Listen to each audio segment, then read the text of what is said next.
Kumusta na po ba ngayon, sir? Yung sitwasyon muna ngayong nasa El Nino stage pa rin po tayo, ha? At baka at least you can share with us gaano karami na po bang apektado so far? Opo, actually, kahit nasa tail end na tayo nitong El Nino na sinasabi ng Pag-asa ay papahina na yung epekto ng El Nino, meron pa rin mga cities or municipalities na nagdedeklara ng state of calamity, whether dahil sa water crisis or epekto sa agrikultura. So as of yesterday morning, mga 6 a.m., nasa 281 cities or municipalities ang nagdeklara ng state of calamity. Kalat yan sa buong Pilipinas. Pero merong isang buong region, which is actually BARM, Bangsamoro Autonomous Region of Muslim Mindanao, pati may 9 provinces. So kahit papano binomonitor pa rin natin kasi kahit tail end na nga ng El Nino at papahina na yung epekto nito. Kagabi nga actually dito sa area namin ay may pag-uulan na. Patuloy pa rin nating mararanasan yung epekto ng matinding init at tagtuyot. Kaya dapat pa rin tayong maging listo at alerto. 281 cities, municipalities, ASEC, hindi pa rin ba natin nakikita na magdeklara na or kailangan na magdeklara ng state of calamity, state of national calamity if ever? Opo, dati pa po iminumungkahi yan. Alam ko may mambabatas, mga mambabatas na nagmumungkahi ng state of national calamity. Pero kasi case-to-case basis yan. Pag tinitingnan nyo kasi yung sitwasyon sa bawat lugar, hindi naman lahat ng agrikultura o agricultural sector na apektuhan, hindi naman lahat nagka-krisis sa tubig. So, gaya nga ng sabi ng Pangulo dati, ang interventions dapat at ang mitigation measures, hindi pwedeng shotgun. So, kailangan iti-tailor fit natin. So, hindi naman buong, although nafe-feel ng buong Pilipinas, obviously, yung matinding init at tagtuyot, hindi naman lahat ng sektor apektado. So, hindi pa kailangan ng state of national calamity. Ma-address naman ang sitwasyon on the local level at makakapasok naman ng tulong ng national government kapag nagdeklara ng state of calamity ang isang LGU. Okay, I understand. Pero ngayong pinaghahanda na rin po ng pamahalaan, no? Ito nga pong La Nina phenomenon. Ano lang po yung mga magiging unang hakbang natin dito, sir?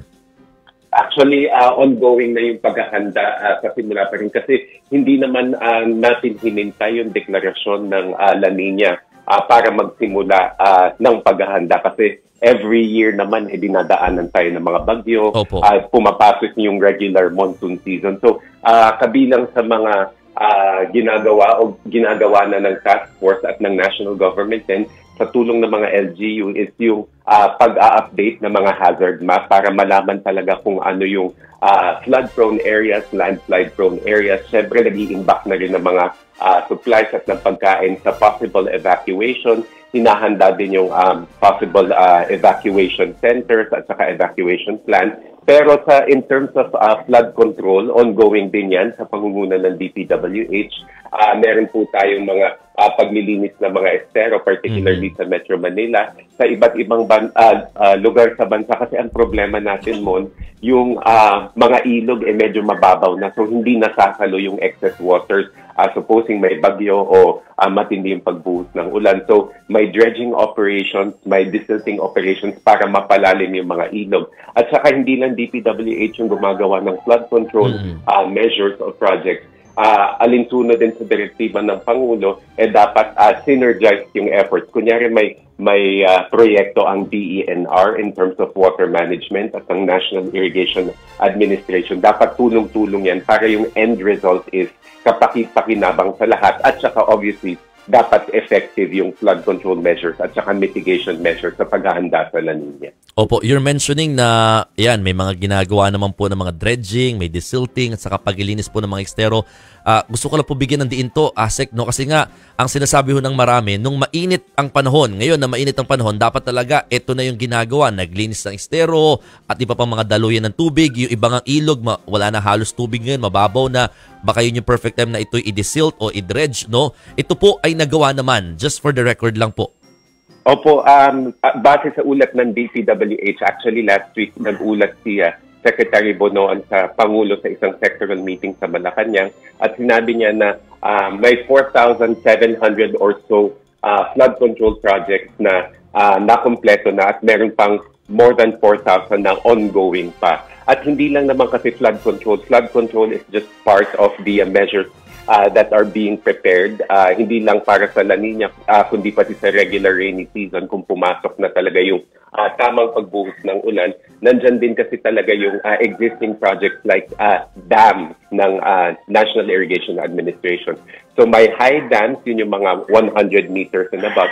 Meron naman yung mga mabababa lang. So ang isa sa mga direktiba ng Pangulo through Secretary of National Defense Gilbert Eudoro is yung paghahanda ng water impounding facilities. Nabanggit mo pag La Nina, tuyo lahat. Nawalan tayo ng tubig. Pero naman sa La Nina, El Nino, sorry. Pag La Nina naman, sobrang tubig. So, sabi ng Pangulo, paano ba natin mapapakinabangan yung sobrang tubig na posibleng bumuhos? So, yan yung pakinabang ngayon, yan yung function na ngayon ng impounding facilities na mag-iipon ng mga tubig at masustore natin yan para magamit for the future. So, kabilang dyan yung dams, meron din mga catchment systems. Ang DSWD actually may Project Lawa, which is for livelihood, pero pwede rin siyang gawing reservoir or impounding o imbakan ng tubig for future use. Oo, that's good, no? At least mapapakinabangan natin yung mga ulan na bubuhos sa atin. Sir, ano lang po, baka at least you can relay this kasi nga ngayon may mga insidente nga po ng pag-ulan pero ang bilis ng resulta nagbabaha kaagad. Paano po ito tinitignan lamang ng Task Force El Nino at saka syempre as coordinating agency po sa iba pang mga ahensya ng pamahalaan? Actually, magandang litmus test na itong isolated rain showers and thunderstorms na na-experience natin kasi ayon nga sa Pag-asa, hindi pa natin ma-experience yung regular amount of rainfall until siguro mga June, July, August. So ito, mga panaka-naka lamang itong na-experience natin. And yes, as you said, may areas na binabaha na agad. So nakita, at least ito yung identifier para doon gawin yung mga pagtatanggal ng basura, pag-declog po ng mga pipes at saka ng mga drainage para po pag talagang dumating na yung matindi pagbuhos ng ulan, maayos yung flow ng flood water at hindi siya maipon o magbaha yung mga lansangan natin. Kumbaga, at least, nasa panahon pa rin tayo ng El Nino, no? So yung mga isolated rain showers, yung mga patikim nga na binabanggit natin na yun ng mga pagbaha, abay dapat talaga tutukan na ng ibang ahensya ng pamahalaan. Asek, paalala na lang po sa mga kababayan natin ngayong sinasabi nyo nga po, nasa final stretch or tail end pa tayo ng El Nino at paano rin ba dapat paghandaan din po ng ating mga kababayan o ng bawat isa itong paparating namang La Nina. Opo. Maraming salamat sa pagkakataon. Kahit nasa bandang dulo na tayo or tail end na nga tayo ng El Nino, kailangan pa rin tayong magtipid sa tubig, magtipid sa kuryente, magtipid sa pagkain. At saka siyempre, kailangan natin pangalagaan ng ating kalusugan dahil meron pa rin mga lugar na nakakaranas ng sobrang init o yung danger level. So, hanggat hindi po natin nalalampasan yung stage na yon na terminate na talaga yung El Nino, dapat pa rin tayong magmatsyag at maging wise sa ating paggamit ng ating limited resources. Kailangan din naman natin maghanda ng para sa La Nina, although sinasabi ng Pag-asa na pwedeng maging weak o to moderate lamang yung La Nina, bagkus meron pa rin niyang dadalhin pag-ulan, gaya nga ng sabi ni Mon, may ibang lugar na sa patikim na ulan pa lamang nagbabaha na. So it's best that we all be prepared, hindi lamang in terms of yung sa kalusugan natin, kundi pati sa supply, sakali kung kailanganin nating lumikas. Pero nandiyan naman yung pagtitiyak ng gobyerno na ginagawa ang lahat ng paghahanda sakali pong dumating na po yung La Nina at saka yung typhoon at monsoon season. On that note, maraming salamat at perfect morning sa inyo, sir. Maraming salamat at perfect morning sa iyo, Mon. Magandang umaga sa iyong mga taga-subaybay. Yan po si Assistant Secretary Joey Villarama ng Presidential Communications Office at tumatayo nga pong spokesperson ng Task Force El Nino. Abay, nakakatuwang marinig, no? Itong si Asek Joey Villarama ay maaga ko pong ginising at binulabog po talaga, no? Para po makapanayan po natin. Siya rin po, no? Proud ako sabihin na isa yan sa palagi nagche-check sa akin ng mga spills or stand-uppers ko dahil siya po yung una kong desk editor. Ayan, no? Mga nag-mentor po sa akin nung ako po nagsisimula pa lamang sa industriya. Thank you, Sir Pug, Sir Joey Villarama.